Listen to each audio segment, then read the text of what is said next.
नमस्कार। मैं हूं शैलेंद्र चौधरी और आप देख रहे हैं weather alerts for Bharat YouTube channel. एक बार फिर से हमारे यूट्यूब चैनल जानकारी में आपका स्वागत है। अक्सर हम हमारे चैनल पर मौसम को लेकर अनेक प्रकार के विश्लेषण और वीडियो लेकर आते हैं। अगर आपको ये वीडियो अच्छे लग रहे हो तो कृपया हमारे चैनल को सब्सक्राइब करें और उन लोगों तक पहुंचाएं जो वेदर में इंटरेस्ट रखते हैं, मौसम में इंटरेस्ट रखते हैं, और किसानों तक जो कि अपनी फसल की उपज पर जो है मौसम पर निर्भर रहते हैं, ताकि हमारी जो फोरकास्ट है वो हर किसान तक पहुंचे। तो फिलहाल हम अपने आज के विषय पर बात करते हैं। आज हम मानसून और जो हम कह सकते हैं जो अनसीजनल होते हैं, वो जो कि पूरे ईयर जो है इनकी साइकिल चलती है, उन दो विषयों पर बात करते हैं। हालांकि इनमें से एक विषय है जो केवल मानसून के टाइम पे ही एक्टिव रहता है, उनमें से एक है जो पूरे साल एक्टिव रहता है। तो सबसे पहले हम बात करेंगे एमजीओ की। एमजीओ, मेडन जूलियन ऑसिलेशन, हमने पहले वीडियो में आपको इसके बारे में पूरी जानकारी दी थी, लेकिन आज हम इसको लेकर कुछ जो धारणाएं हैं लोगों के मन में उसको क्लियर करने आए हैं। साथ में इसके साथ मानसून पर इसका क्या प्रभाव पड़ता है उसके लिए भी हम इस समय आपके लिए जानकारी लेकर आए हैं। तो सबसे पहले जानते हैं एक बार फिर से कि एमजीओ होता क्या है। एक बार सीधा आपको बता देते हैं। एमजीओ एक वेस्ट टू ईस्टवार्ड मूवमेंट होता है, एक क्लाउड का बैंड्स होता है जो कि वेस्ट पैसिफिक, इंडियन ओशियन और एटलांटिक ओशियन तक ट्रेवल करता है। ये एक क्लाउड्स का बैंड होता है जो इस तरह मूवमेंट करता है, और इनकी साइकिल जो है वो 30 से 60 दिन की होती है। यानी एक जगह से गुजर जाने के बाद उस जगह पे वो वापस 30 से 60 दिनों के बीच में आता है। इसके चलते हमारे भारत के भी कई हिस्सों पर जो है बारिश की गतिविधियां होती है, खासकर दक्षिण भारत में। इसका कोई खास प्रभाव उत्तर भारत में नहीं पड़ता है, केवल और केवल इसका असर भारत के महाद्वीप पर केवल और केवल दक्षिण भारत के कुछ राज्यों पर देखने को मिलता है। हालांकि कई धारणाएं हैं कि इसका असर पश्चिमी विक्षोभ पर भी पड़ता है, जिसके चलते जो गतिविधियां हैं बारिश की उस समय उत्तर भारत में बढ़ती है जब एमजीओ दक्षिणी भारत के करीब से गुजरता है। इसके मानसून पर अगर हम इसके डाटा की एनालिसिस करें कि किस प्रकार से इसका मानसून पर असर रहता है, तो आपके लिए हम कुछ डाटा लेकर आए हैं, उसमें आप देख सकते हैं। तो सबसे पहले हम देखेंगे एमजीओ। इस समय हम एमजीओ को इंडियन ओशियन को लेकर बात कर रहे हैं, जबकि उसका अलग भी इलाकों में प्रभाव होता है। बता दें कि एमजीओ जो है वो इक्वेटर के पैरेलल मूव करता है। ये आपका इक्वेटर है, इधर अपना इंडियन, यहाँ पे अपना देश है, और ये इंडियन ओशियन है पूरा। इधर फिर आ जाता है ओमान, साउथ अफ्रीका और अन्य जितने आगे चलते हैं तो वेस्टर्न कंट्रीज आते हैं। इधर ये ऑस्ट्रेलिया है साउथ में, और इसके इधर ये मेरीटाइम कॉन्टिनेंट है। इन एमजीओ जो है ये इन सभी इलाकों से गुजरता है जहाँ जहाँ से इक्वेटर गुजर रहा है। तो सबसे अब बात करते हैं इंडिया में, तो किस प्रकार से ये एमजीओ एक साइकिल है और किस प्रकार से ये चलती है। तो ये जो एक हवाओं का बैंड है, ये जब सन जो है एकदम इसके पैरेलल, इक्वेटर के पैरेलल एकदम 90 डिग्री पे रहता है, तो यहाँ पे जो है थोड़ा हीट इंड्यूस्ड क्लाउड्स भी बनते हैं, और एक एमजीओ जो हम कह सकते हैं क्लाउड का एक वेव होती है बादलों की, जो कि इस तरह से आगे ट्रेवल करती है, वो यहाँ पे बनती है। कैसे बनती है कि हवाएं जो है वो चारों तरफ से यहाँ पे हवाएं आती है और ऊपर उड़ती है। ऊपर उड़ते ही यहाँ पे जो है बादल बनते हैं। बादल बनने के साथ में स्टॉर्मी और वेट, मतलब बारिश और गरज चमक के साथ बरसात की गतिविधियाँ होती है। इसके बाद जो है हवाएं ऊपर उठकर अन्य इलाकों में जाती है, जैसे कि अपन मैरीटाइम कॉन्टिनेंट या हम पैसिफिक ओशियन ले लेते हैं। वहाँ से जो है ये वापस नीचे जाकर, क्योंकि कमज़ोर हो जाती है नीचे जाते जाते, और नीचे जाकर वापस ये जो है ऑस्ट्रेलिया से इंडिया की तरफ मूव हो जाती है। तो ये यहाँ से वापस आकर ऊपर उठ जाती है, और वही साइकिल जो है ये बनी रहती है। बता दें कि जहाँ पे ये होगा उसके दोनों ओर, वेस्ट और इस साइड में जो है सूखे के हालात रहेंगे, यानी ड्राई वेदर रहेगा। जितने दिन ये यहाँ पे रहेगा, इधर नहीं आ जाता, उतने दिन इधर और इसके पीछे के इलाकों में जो है ड्राई वेदर रहेगा। इसी कारण जब ये इधर चल जाता है तो एक बार के लिए मौसम एकदम साफ हो जाता है इंडियन ओशियन में। तो ये था अपना एमजीओ। आगे हम बताने वाले हैं आईओडी के बारे में। यह था एमजीओ। आपने देखा होगा किस प्रकार से जो है हवाओं में परिवर्तन होता है, किस प्रकार से हवाएं किधर चलती है, और किस प्रकार से बारिश की गतिविधियां किन इलाकों में होती है विभिन्न दुनिया के हिस्सों में। अब हम बात करेंगे आईओडी की, इंडियन ओशियन डाइपोल। क्या होता है, सबसे पहले हम देख लेते हैं कि जो समुद्री तापमान होता है वेस्टर्न इंडियन ओशियन और ईस्टर्न इंडियन ओशियन का, इनमें डिफरेंसेस के चलते जो है बारिश की कमी और बढ़ोतरी कुछ इलाकों में देखने को मिलती है।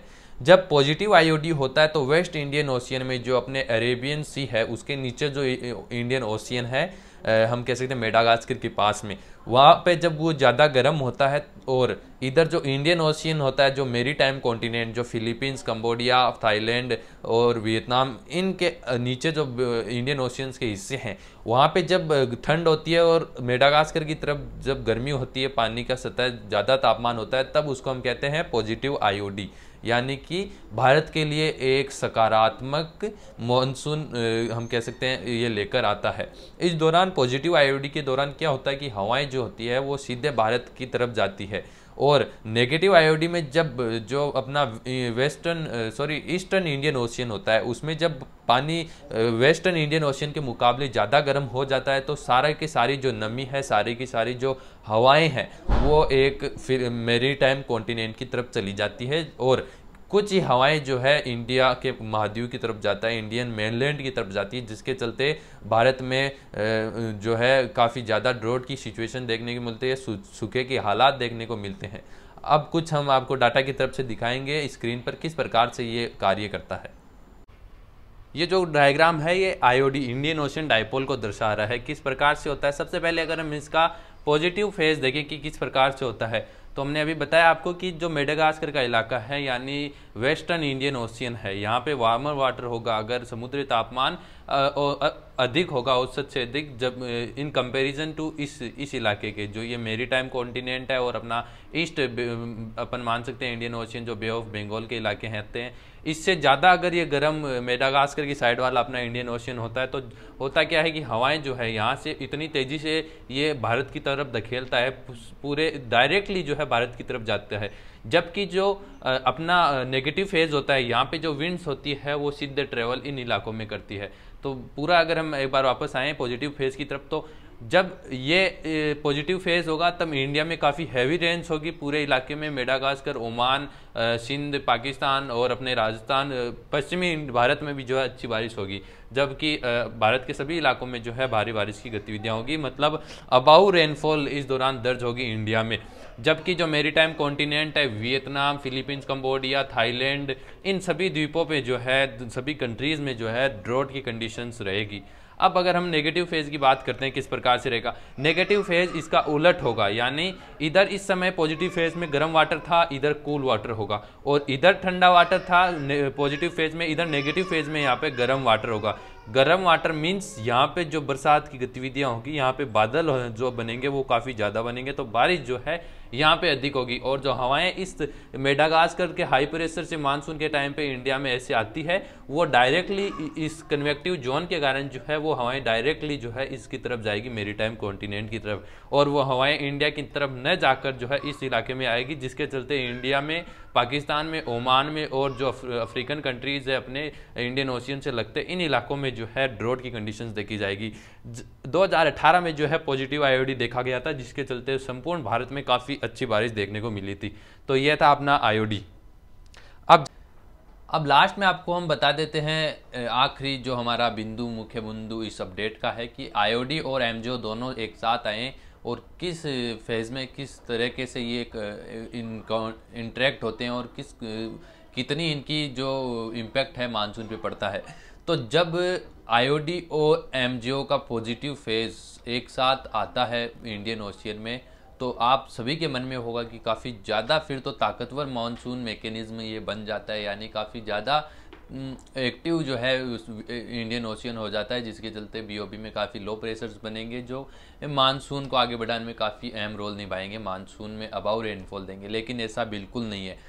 आज तक हमने आज बीते कुछ दिनों में हमने कई रिसर्च पढ़ी हैं जो कि 2004 से लेकर 2016 तक की गई है, उन सब में यही बताया गया है जब पॉजिटिव आईओडी इंडियन ओशियन में होता है और जब एमजीओ फेज़ 1, 2, 3, 4 में आता है यानी इंडियन ओशियन में आता है तो वीक हो जाता है, आईओडी के चलते वो वीक हो जाता है, वो सप्रेस हो जाता है, वो दब जाता है, जिसके चलते केवल आईओडी ही एक तरीके से वर्क करता है। केवल और केवल एमजीओ का इम्पैक्ट जो है सदर्न इंडिया तक ही सीमित रहता है, यानी कि उसका इम्पैक्ट से लो प्रेशर एरियाज़ या हम कह सकते हैं कि क्लाउड बैंड्स जो है नॉर्थ में इंडिया की तरफ मूव नहीं करते हैं। इसका मेन कारण हमारे को लगता है वो यही होता है कि जब पॉजिटिव आईओडी होता है तो मेडागास्कर की तरफ से काफ़ी तेज़ी से जो हवाएं ब्लो होती है वो एक्स्ट्रा नॉर्मल तरीके से एक्स्ट्रा अब नॉर्मल तरीके से हवाएं ब्लो होती है, यानी हम कह सकते हैं जितनी स्पीड होनी चाहिए नॉर्मल उससे अधिक स्पीड से जो है इंडियन सब कॉन्टिनेंट की तरफ हवाएं बहती है, जिसके चलते जो कन्वेक्शन होता है एमजीओ के कारण वो नहीं हो पाता है और एक एमजीओ की साइकिल जो है उस समय वीक हो जाती है। आज आपको बताए हमने दो मुख्य विशेष बिंदु किस प्रकार से जो है उत्तर भारत के विभिन्न इलाकों में बारिश के लिए प्रेरक होते हैं। तो उम्मीद है ये आपको दोनों जानकारी अच्छी लगी होगी, और अगर आपको इन अच्छी लगी है तो इस जानकारी को आगे भी शेयर करें अपने लोगों के साथ, और किसानों को भी इसके बारे में अवगत कराए ताकि उन्हें भी पता चले किस प्रकार से मानसून का कार्य चलता है और कब मानसून की बारिश में कमी देखने को मिलती है। फिलहाल इस जानकारी में इतना ही। धन्यवाद।